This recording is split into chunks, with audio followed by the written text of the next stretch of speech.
just for the record, there have been substantive amending motions to item 27, which have been posted and circulated. The public can comment on those if they wish.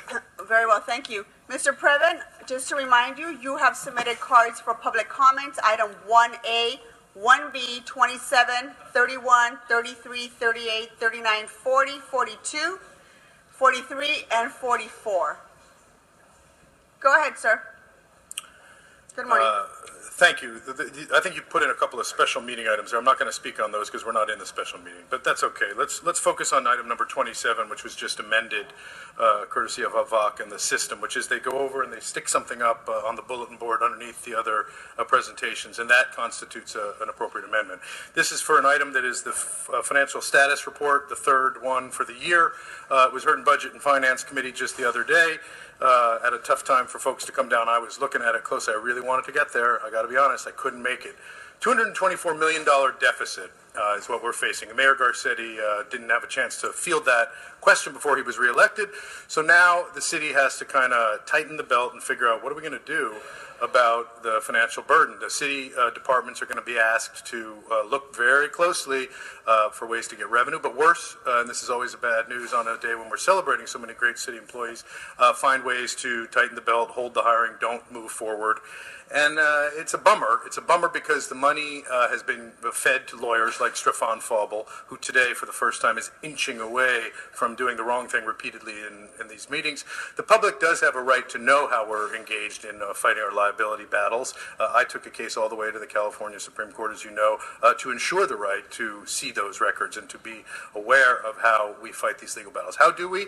We do not close the door. We allow retaliations to take place. We get sued for it, and then the same attorneys keep coming back. If it were a DA or a federal prosecutor, obviously they would immediately clean up the act. But here we don't do that. We just allow the attorneys to continue through, and then Mr. Englander jumps up and goes, "We're not budgeting enough. We're just not budgeting enough for this liability stuff. What are we going to do?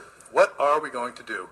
So what we're going to do is we're going to pay, and we're going forward. Not since 2011 have we dipped into our reserve fund, which is what we had to do. And we're taking something called judgment obligation bonds, which are a bitter pill. They're a bitter pill because to get $70 million, you got to pay 30 on top. It's like a payday loan. It's the worst. And that's what our city has done. Mr. Englander jumped up, the one guy who's against it, but he's totally for it because Englander, Knabe, and Allen are the beneficiaries of lots of this business. By the way, the city attorneys and the LAFD both are the ones who are causing the FSR sort of bad news. The LAFD, we approved all sorts of upgrades to staff up fire departments that we can't pay for yet. We're going to find a way by taking it out of residents through the Vision Zero program and for other ways that we can mop up revenue. But this is a dark day, in my opinion. On a day when we're letting go of some great employees who've done some good work, nobody could argue that.